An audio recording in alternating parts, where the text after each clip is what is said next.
Hi friends, welcome to ஜோதிமா சமையல். இன்றைக்கி என்ன வீடியோ பார்க்க போகிறோன்னா, இன்றைக்கி ஒரு சூப்பரான சிக்கன் கிரேவி தான் பார்க்க போகிறோம். இது ஒரு தடவை செஞ்சிங்கன்னா திரும்ப திரும்ப செய்வீங்க, அந்த அளவுக்கு டேஸ்ட்டாக இருக்கும். இது எப்படி செய்யலான்னு பார்க்கலாம். அதுக்கு முன்னாடி இப்போ தான் நம்ம ஜோதிமா சேனல் ஃபஸ்ட்டு டைம் பார்க்குறீங்கன்னா மறக்காமல் சப்ஸ்கிரைப் பண்ணிக்கோங்க. பக்கத்தில் இருக்கிற பெல் பட்டன் கிளிக் பண்ணுங்கள், லைக் பண்ணுங்கள், கமெண்ட் பண்ணுங்கள். நீங்கள் ஒவ்வொரு லைக் போடுறதும் எங்களுக்கு ஒரு மோட்டிவேஷனாக இருக்கும். இப்போ கொஞ்சம் மஞ்சத்தூள் போட்டிருக்கேன். இப்போது கொஞ்சம் பாதி அளவு காரம், ஏன்னா நம்ம இன்னொரு இதுலையும் காரம் சேர்க்க போகிறோம். அதனால் இதுக்கு பாதி அதுக்கு பாதின்னு போட்டுக்கலாம். மல்லித்தூள் ஒரு ஸ்பூன், மஞ்சத்தூள், மிளகாத்தூள், மல்லித்தூள் போட்டிருக்கேன். கறி மசாலா ஒரு 3/4 ஸ்பூன், அப்புறம் கொஞ்சம் மிளகுத்தூள் ஒரு 1/4 டீஸ்பூன். இப்போது ஒரு அரை எலுமிச்சை பழம் புழிஞ்சு விட்டுக்கலாம். அப்புறம் தேவையான அளவு உப்பு, இதுக்கு தேவையான அளவு மட்டும் போட்டுக்கோங்க. இன்னும் நம்ம கிரேவி செய்ய போகிறோம், அப்போ அதுலேயும் போடணும். கொஞ்சமாக இஞ்சி பூண்டு பேஸ்ட்டு.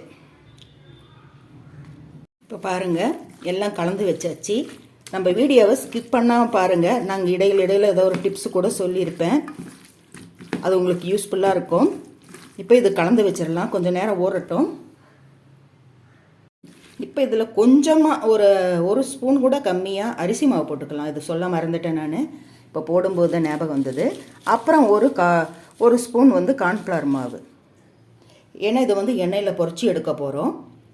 அது ஒரு கோட்டிங்காக இருந்தால் நல்லாயிருக்கும். ஒரு ஸ்பூன் தான், ஒரு அரை ஸ்பூன் அரிசி மாவு, ஒரு ஸ்பூன் கார்ன்ஃப்ளவர் மாவு. இது ஊறட்டும், அவ்வளோதான். இப்போ பாருங்கள், ஒரு கடாய் வச்சுருக்கேன். இதில் ஒரு 2 ஸ்பூன் மல்லி சேர்த்துக்கலாம், அரை ஸ்பூன் மிளகு, அரை ஸ்பூன் சீரகம், அரை ஸ்பூன் பெருஞ்சீரகம், இன்னும் கொஞ்சம் போட்டுக்கலாம் அரை ஸ்பூனுக்கு.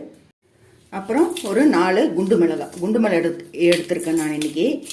இது குழம்புக்கு அவ்வளோ டேஸ்ட்டு கொடுக்குது. இதில் விதையும் அதிகமாக இருக்கும். ஒரு 4, ஏன்னா அதுலேயும் காரம் போட்டிருக்கோம், மிளகு போடுறோம். அதனால் நம்ம காரத்தை பார்த்து தான் போட்டுக்கணும். பாருங்கள், சின்ன சின்னதாக ஒரு 4, இந்த காம்பெல்லாம் எடுத்துட்டேன். கொஞ்சம் கருவேப்பிலை. இதை ட்ரை ரோஸ்ட்டாக பண்ணிக்கலாம். அப்படியே வறுத்துடணும், பொரியிற அளவுக்கு. கொஞ்சம் தீயாமல் பார்த்துக்குங்க. இந்த மிளகாய் குழம்புக்கு அவ்வளோ ஒரு டேஸ்ட்டும் கொடுக்குது, ருசியாகவும் இருக்குது. இது அப்படியே கொஞ்சம் வாசனை வர வரைக்கும் நல்லா வறுத்துக்கலாம். இப்போ பாருங்கள், நல்லா வறுத்தாச்சு. இது ஆறுனதும் தண்ணி ஊற்றி நல்லா அரைச்சிக்கலாம். இப்போ பாருங்கள், இது வறுத்ததெல்லாம் நான் ஒரு ஜாரில் போட்டிருக்கேன். இஞ்சி பூண்டு அரைச்ச அந்த மிக்ஸ் ஜார்லேயே போட்டு இதை அரைச்சிக்க போகிறேன். இப்போது ஒரு கடாயில் எண்ணெய் வச்சுருக்கேன். எண்ணெய் நல்லா காஞ்சிருச்சு. இப்போது இந்த பெரட்டி வச்சுருந்த இந்த சிக்கனை ஒவ்வொன்றா கொஞ்சமாக போட்டு பொரிச்சு எடுத்துக்கலாம். மெதுவாக ஒரு கம்பி மாதிரி இருந்துச்சுன்னா எடுத்து இப்படி பெரட்டி விடுங்க. இதில் பொரிச்சதுமே எடுத்துடணும். இது சிக்கன் 60. இந்த குழம்பு நான் எப்படி தயார் பண்ணேன்னா, ஒரு தடவை சிக்கன் 65 போட்டு இருந்தேன். அப்போ அது மிச்சமாயிடுச்சு. மிச்சமானதும் சாயங்காலம் சாப்பிட்லாங்கும்போது சூடு கம்மியாக இருந்தது. சூடு பண்ணி கொடுங்க அப்படின்னாங்க. மறுபடியும் எனக்கு எண்ணெயில் போட விருப்பம் இல்லை. அப்போ குழம்பு இருந்தது, நாங்கள் செலவாட்டி வைப்போம் ஒரு குழம்பு. அது அதில் இது போட்டு வத்துற வரைக்கும் சுண்ட விட்டதுமே அவ்வளோ டேஸ்ட்டாக இருந்துச்சு. அதை தான் இன்றைக்கி உங்களோட நான் ஷேர் பண்ணிக்க போகிறேன்.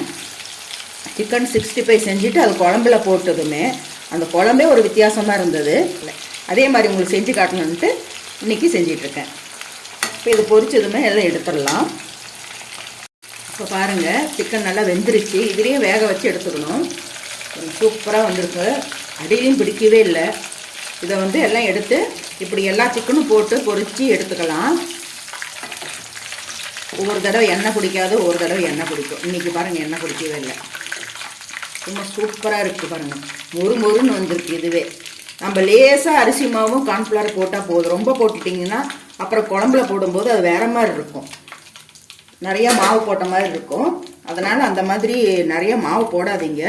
ஒரு அரை ஸ்பூன், அரை கிலோவுக்கு அரை ஸ்பூன் அரிசி மாவு, ஒரு ஸ்பூன் வந்து கார்ன்ஃப்ளவர் மாவு. இப்போ இதெல்லாம் போட்டு பொரிச்சு எடுத்த வாட்டி பார்க்கலாம். இப்போ பாருங்கள், இதெல்லாம் பொரிச்சு எடுத்தாச்சு. எல்லாம் சூப்பராக பொரிச்சு எடுத்தாச்சு. இதிலே வெந்துடும். இப்போ அந்த பொரிச்ச எண்ணெயை நம்ம இதில் ஊற்றிக்கலாம். ஏன்னா இது வேஸ்ட் பண்ணக்கூடாது, ஒரு தடவை யூஸ் பண்ணலாம். ஒரு கரண்டி எண்ணெய் எடுத்துருக்கேன். இதில் கொஞ்சம் பெருஞ்சீரகம் போட்டுக்கலாம். இப்போ வெங்காயம், ஒரு கை நிறைய சின்ன வெங்காயம் அரிஞ்சு வச்சுருக்கேன், அதுவும் கருவேப்பிலை போட்டுக்கலாம். இப்போ பாருங்கள், வெங்காயம் போட்டுட்டேன், கருவேப்பிலை போட்டுட்டேன், நல்லா வதங்கட்டும். இப்போ இந்த விழுதெல்லாம் பாருங்கள் அரைச்சிட்டு வந்துட்டேன். இப்போ இதுலேயே கொஞ்சம் இஞ்சி பூண்டு பேஸ்ட்டு போட்டுக்கலாம். ஏற்கனவே நம்ம அதுலேயும் போட்டிருக்கோம். அரை ஸ்பூன், இதுலேயும் ஒரு அரை ஸ்பூன் போட்டுக்கலாம். நல்லா வதங்கட்டும். இப்போ பாருங்கள், கொஞ்சமாக மஞ்சத்தூள் போட்டுக்கலாம். ஏற்கனவே மஞ்சத்தூள் போட்டிருக்கு, இதில் கொஞ்சோண்டு போட்டுக்கலாம். இப்போ இந்த அரைச்ச விழுதை இதில் சேர்த்துக்கலாம். சேர்த்துட்டு நல்லா கொஞ்சம் வதக்கி விடலாம். இதை ஜாரை அலசிட்டு அந்த தண்ணியை அதில் ஊற்றிடலாம்.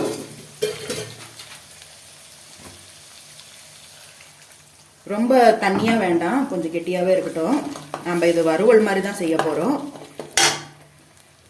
இன்னும் கொஞ்சம் ஊற்றலாம் தண்ணி. ஏன்னா கறி இதில் போட்டு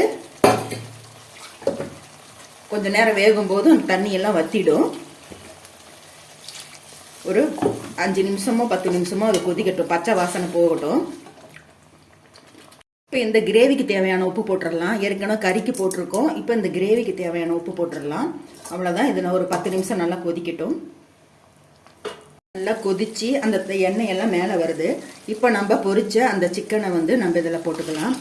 போட்டு இது ஒரு 5 நிமிஷம் அப்படியே சிம்மில் வச்சு விட்ருங்க. சிம்மில் வச்சிட்டிங்கன்னா இது அப்படியே அந்த கிரேவியோட கோட்டிங் ஆகி சூப்பராக இருக்கும். இது கொஞ்சம் நேரம் இருக்கட்டும். இப்போ பாருங்கள், நல்லா கொதிச்சு வற்றி அந்த எண்ணெயெல்லாம் மேலே வந்துடுச்சு. சூப்பராக இருக்குது பாருங்கள். இந்த கொஞ்சமாக தான் இருக்கிற மாதிரி இருக்கும் கிரேவி. இது ஒரு கரண்டி போட்டிங்கன்னா ஒரு கொண்டா சோறு சாப்பிட்லாம், அந்த அளவுக்கு இருக்கும். பாருங்கள் எப்படி வந்திருக்குன்ட்டு. இப்போது இந்த சின்ன வெங்காயம்லாம் பாருங்கள், முழுசாக போடும்போது அந்த சின்ன வெங்காயமும் இந்த மசாலாவும் தான் அதுக்கு அவ்வளோ ஒரு டேஸ்ட். இப்போ ஒரு மேலே வந்து கொத்தமல்லி தழை தூவி இதை அப்படியே இறக்கிடலாம். இது வந்து சப்பாத்திக்கு, புரோட்டாவுக்கு, சாப்பாட்டுக்கு எல்லாத்துக்குமே நல்லாயிருக்கும். இப்போது இது இறக்கிடலாம். இது வேறு ஒரு பவுலுக்கு மாற்றிட்டு பார்க்கலாம். அவ்வளோதாங்க, எல்லாம் பாருங்கள் ரெடி ஆகிடுச்சு. வேறு பவுலுக்கு மாற்றிட்டேன். அப்புறம் ரசம் வச்சுருக்கேன்.